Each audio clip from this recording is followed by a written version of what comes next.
nama saya Arya Trisnawan, NIM 112254, mahasiswa Informatika angkatan 2022.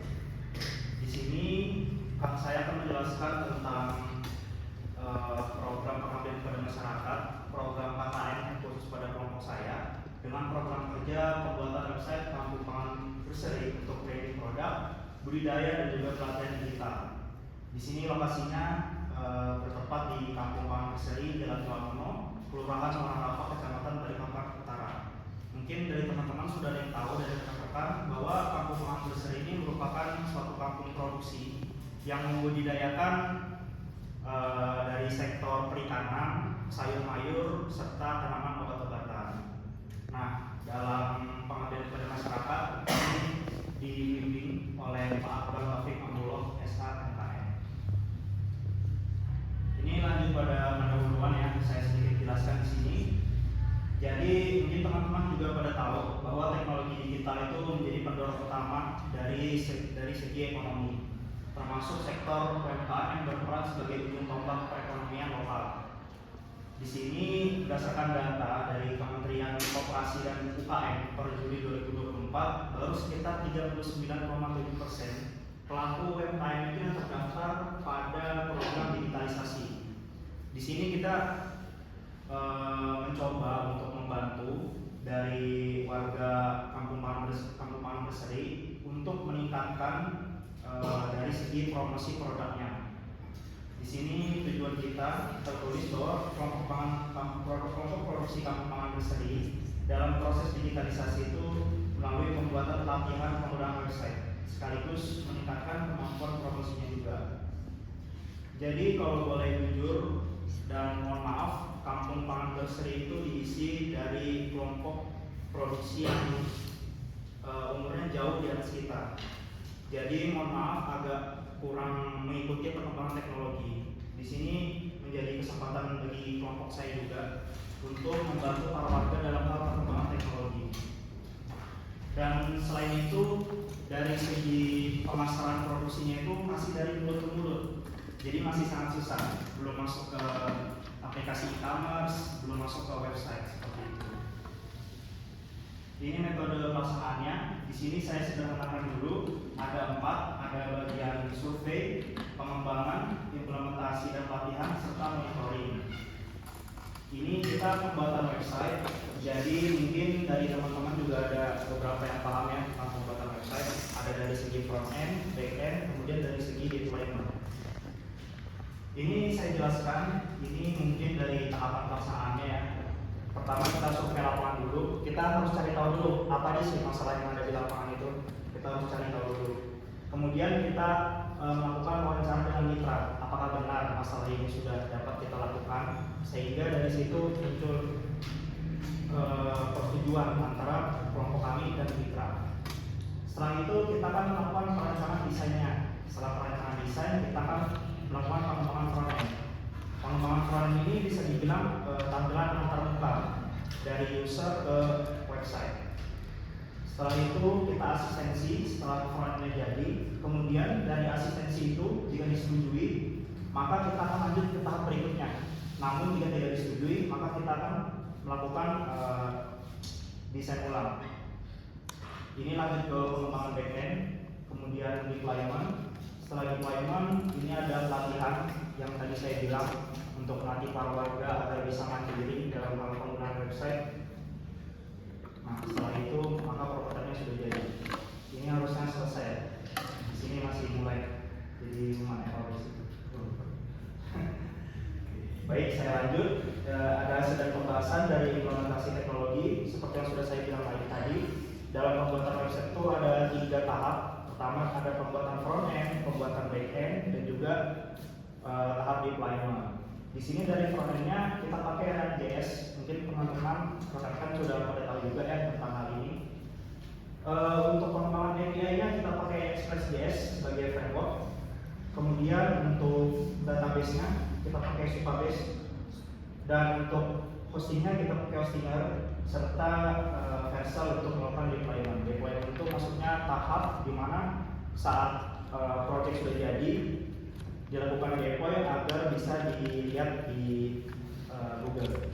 Mungkin teman-teman rekan-rekan yang kepo bisa cari di Google ya, kata kuncinya Kampung Meranterseri. Nanti teman-teman bisa lihat hasil kerja kami.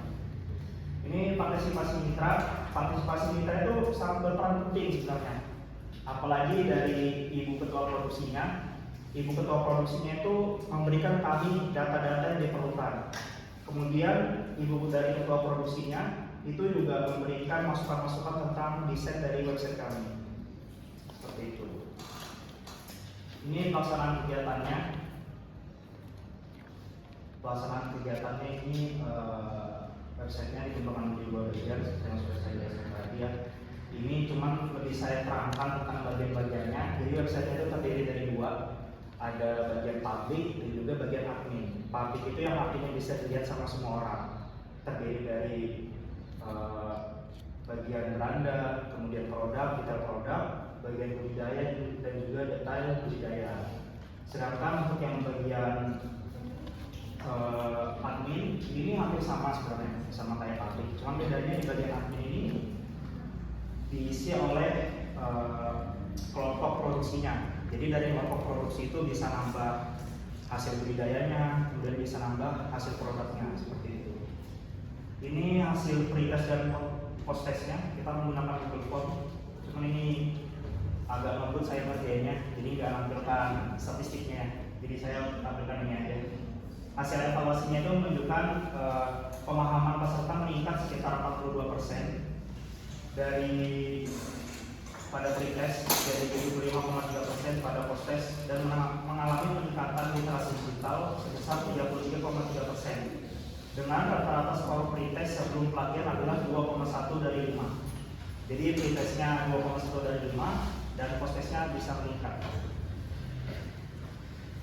Nah, ini kesimpulannya. Dari yang sudah saya jelaskan tadi, di sini saya bisa mengambil kesimpulan bahwa kegiatan saya dan juga tim saya ini bisa mendukung kemajuan digitalisasi dari warga produksi Kampung Pangan Berseri melalui pembuatan website. Jadi Kampung Pangan Berseri itu sudah bisa paham seperti ini loh website yang sudah kita buat. Warga Kampung Pangan Berseri juga bisa melakukan branding secara mandiri tentang produk-produknya yang sudah dijualkan. Kemudian ini pelatihan praktis ini pada 6 pengguna. Kenapa sangat dikit? Karena beberapa warga itu masih punya kesibukannya masing-masing. Dan ini pun yang menghadiri lebih kurang sekitar 5 orang itu ibu-ibu. Jadi masih ada kesibukan. Oke, pas kalian sudah daftar pustaka, saya kira terima kasih atas perhatiannya rekan-rekan. Sekian dari saya. Mungkin kalau ada yang ditanya silakan. Buat rekan-rekan dan juga Bapak Ibu moderator.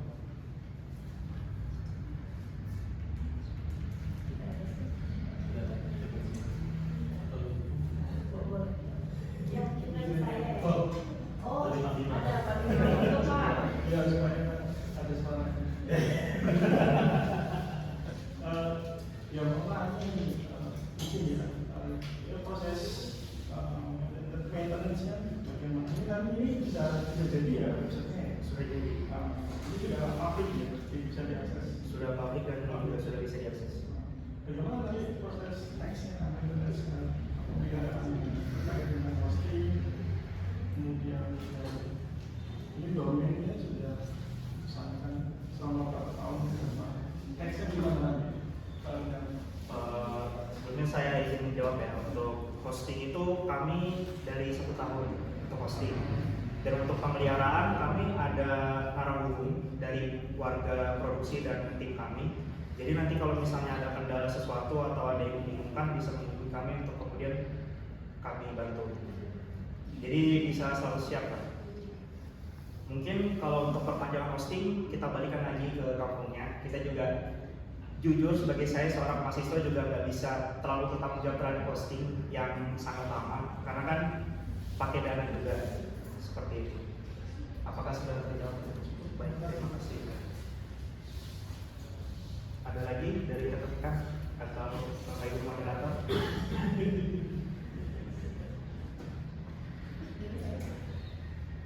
Mungkin kalau aja ya. Sepertinya sih biasanya kan ada kesepakatan ya antara dari peserta Abdimas ya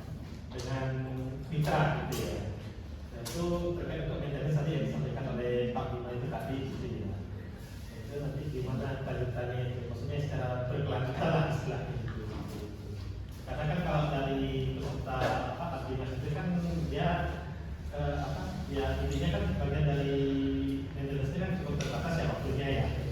Gitu ya. Paling biasanya mungkin 1 bulanan gitu.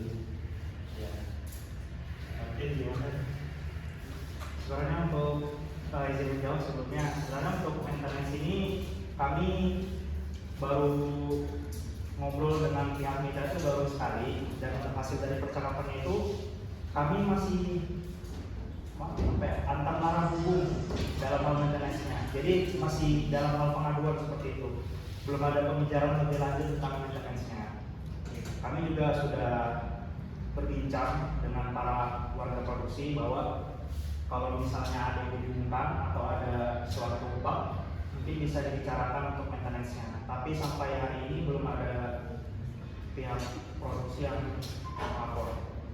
Ya, walaupun ya memang yang dimaksud itu juga kan tidak ada juga ya. Cuma kan pasti dari sisi rekan-rekan ini kan ada dibatasi waktu juga. Ibaratnya punya kontrak dengan masa waktu tertentu kan. Seperti itu. Itu yang harus diperhatikan. Itu cukup dari saya. Terima kasih sebelumnya dari saudara Arya ya. Oke, baik, terima kasih. Saya akhiri. Wassalamualaikum warahmatullahi wabarakatuh.